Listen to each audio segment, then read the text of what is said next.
Hi, my name is Lena. Welcome to my channel, and I'd like to talk to you about the first book I read for Chris and Dagger Christmas. Sorry, guys, and it's Donna Leon.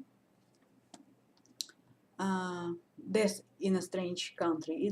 It's the second book in her Commissario Brunetti series. It was written, I believe, in 1993, and it's set in Venice, but not in Venice we know, or we can get to know. It was a Venice of the time when Venetians still lived there. Nowadays, I believe every person you meet in the street, apart from a shop assistant or a waiter in a cafe, is a tourist. And I heard somewhere that all Venetians, they moved to mainland because it's very difficult to live in the city surrounded by water because of the moisture, of the humidity, that it's kind of very harmful for their health, for their joints and so on. So I believe they try to move to mainland. But this Venice is the Venice of early 1990s. One morning, extremely early in the morning, Commissario Brunetti is woken up by a call from the police department of Venice. And although it's not his time, he is not on duty. He shouldn't have been on duty for 2 or 3 hours, or maybe even more. He is called to the crime scene. And when he arrives, he finds a body of a young man floating in the channel. So everything, when they hold the body on the, well, it's not sure exactly, but they when they take the body out of the water and examine it, and after coroner examines it, well, although everything made look like it was a mugging went wrong, but the nature of the wound, it was a knife wound, the nature of this wound, for Commissario Brunetti, for coroner, and for some of the Brunetti colleagues, looks very much suspicious. The precision of the wound. They don't believe that some petty criminal, when things suddenly went wrong, was able to inflict such a wound on a healthy and strong young man. So they suspect murder. Commissario Brunetti starts investigating, and at first it's a kind of sort of leisurely investigation. And Donna Leon, she's very good at depicting Venice for us, so we kind of following Commissario Brunetti through the streets of Venice, and if you want, we can Google all the sites he is going past, all the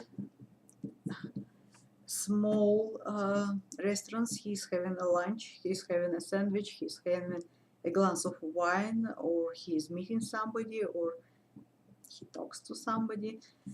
So Donna Leon is very good at picturing Venice for us, and it's very enjoyable. I love Venice, and I like this about these books.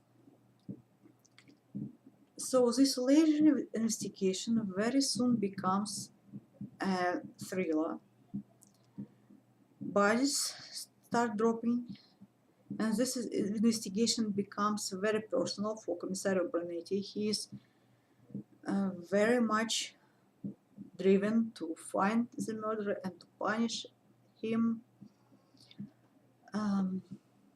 And although we know that we have 20 more books to read about Commissario Brunetti, this feeling that he might be next is very much there. And this paranoid feeling that we cannot trust any of his colleagues is very much there. And it's thrilling.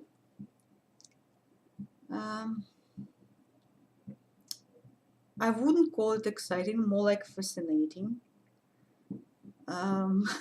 Like when you're horrified, a bit disgusted, but at the same time you cannot stop reading. Well, he continues his investigation. Despite of everything, we also are given a bit more information about his personal life, about his family, about his wife and his children and relationships between them. We are given also a bit of information about his relationships to his in-laws. Well, he is married. His father-in-law is a count who lives in Palazzo, so basically in palace in Venice. And Brunetti is a Commissario of Venetian police. He is not even a chief of police.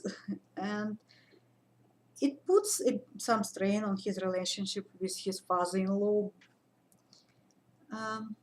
Well, you can all discover it for yourself.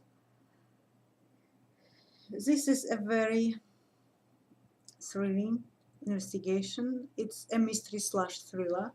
It's very unlike the first Commissario Brunetti book when he investigating a murder, uncovering clues, uncovering dirty secrets. It's not like this investigation is very much unlike the first one. It's like he is swept by the current. And he can still see things and interpret them and make connection, make his conclusions. But the things are too quick for a normal, thorough investigation. He is like swept by the current. It's more like a thriller than a typical murder mystery investigation. That's what I was trying to say. And it was very interesting. And the last 5% of it, I believe, I was holding my breath. I knew what was coming. I think the ending was very powerful. It still left me a bit unsatisfied, but I understand that there wasn't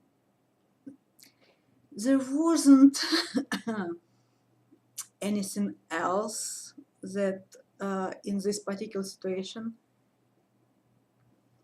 could have happened. And I will continue with the series. I very much enjoy the series. Thank you for watching. Goodbye and happy reading.